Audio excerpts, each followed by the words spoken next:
ఈ రోజే ఒక చరిత్ర, మూడు ముక్కలాట, మూడు రాజధానులు,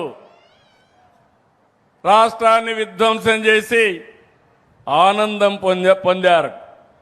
మొన్న కూడా నేను ఒక చట్టం తీసుకొచ్చే మునుపు కేంద్రం ఒక తీర్మానం పంపిస్తే ఇమ్మీడియట్గా చేస్తామని అడిగితే నేను ఆగం మేఘాలపైన అసెంబ్లీ సమావేశం పెట్టి ఢిల్లీకి పంపించాం.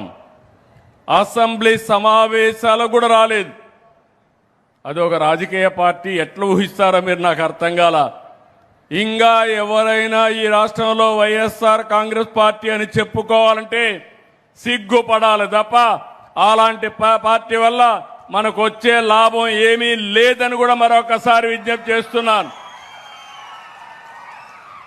ఈరోజు పార్లమెంట్లో కేంద్ర ప్రభుత్వం బిల్లు ప్రవేశపెట్టారు. రేపు రాజ్యసభకు కూడా వస్తుంది.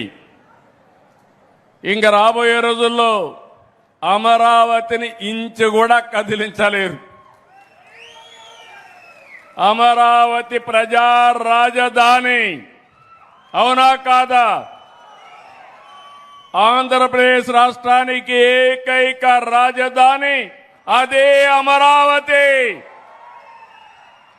అమరావతి రాజధాని అనే వాళ్ళు గట్టిగా చప్పట్లు కొట్టి మీ హర్షాన్ని, ఆమోదాన్ని తెలియజేయండి.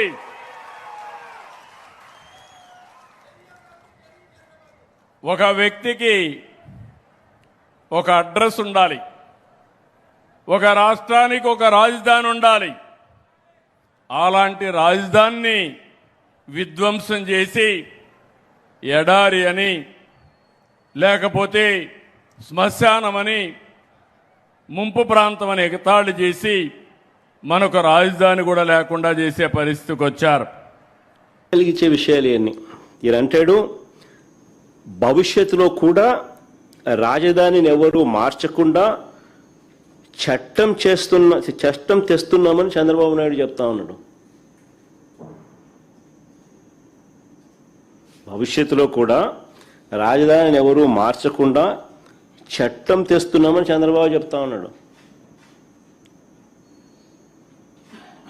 ఇలా అసెంబ్లీలో వీళ్ళు చేయగలేంది మళ్ళీ అదే అసెంబ్లీలో మళ్ళీ దాన్ని మార్పులు చేయలేరా?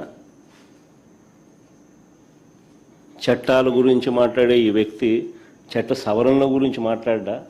తెలియదా ఈయనకేమన్నా? తెలుసు, కానీ డ్రామా. ఇంతకుముందు నేను చెప్పినట్టుగా ఈ డ్రామా అంతా ఎందుకు? తన అవినీతిని కప్పిపుచ్చుకునేందుకు డ్రామా.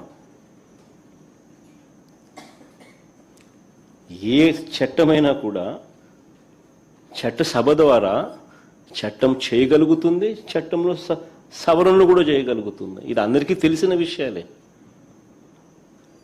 3 ఏళ్ల పిల్లోడు 6 ఏళ్ల పిల్లోడిని అడిగినా చెప్తారు.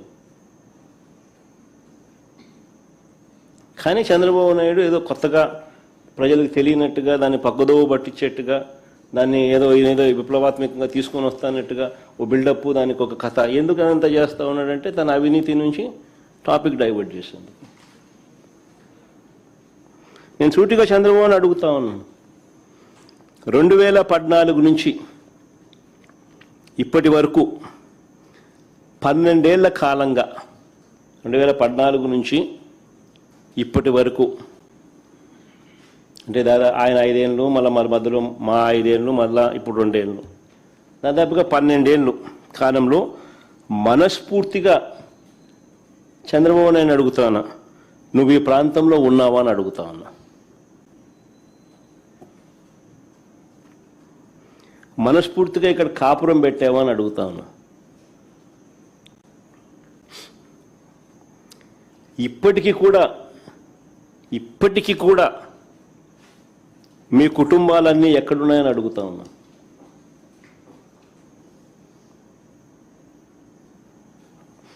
రెండు 2019 వరకు హైదరాబాదుకు షటిల్ సర్వీస్, 2019 వరకు కూడా ఒక పక్క ఆయన ముఖ్యమంత్రిగా ఉంటూ మరోవైపున హైదరాబాదుకు షటిల్ సర్వీస్. ప్రతిపక్ష నాయకుడిగా ఎన్నికల వరకు వీళ్ళ అడ్రస్ అంతా హైదరాబాదే.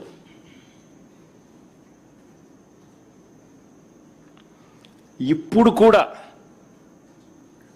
కూడా వారానికి 2 రోజులు, వారానికి 5 రోజులే ఇక్కడ. అది ఈయన పవన్ కళ్యాణ్, ఈయన కొడుకు అయితే అది కూడా వారానికి 4 రోజులు ఉంటే గొప్ప సంగతి. పవన్ కళ్యాణ్ అయితే అసలు ఆయన ఎప్పుడు ఉంటాడో కూడా తెలియదు.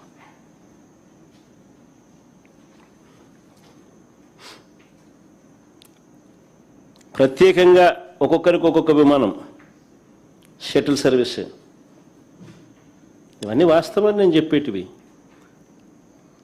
ఏదైనా కానీ దుమ్మెత్తిపోయాలా అసెంబ్లీ అన్నది, అసెంబ్లీలో దుమ్మెత్తిపోయాలి అని ఒక ఆరాటంతో మమ్మల్ని తిడతారు తప్ప, మేము అడిగే ప్రతి ప్రశ్న వాస్తవంగా లోతైన ప్రశ్నలు, ప్రతి ఒక్కరూ ఆలోచన చేయదగ్గ ప్రశ్నలు.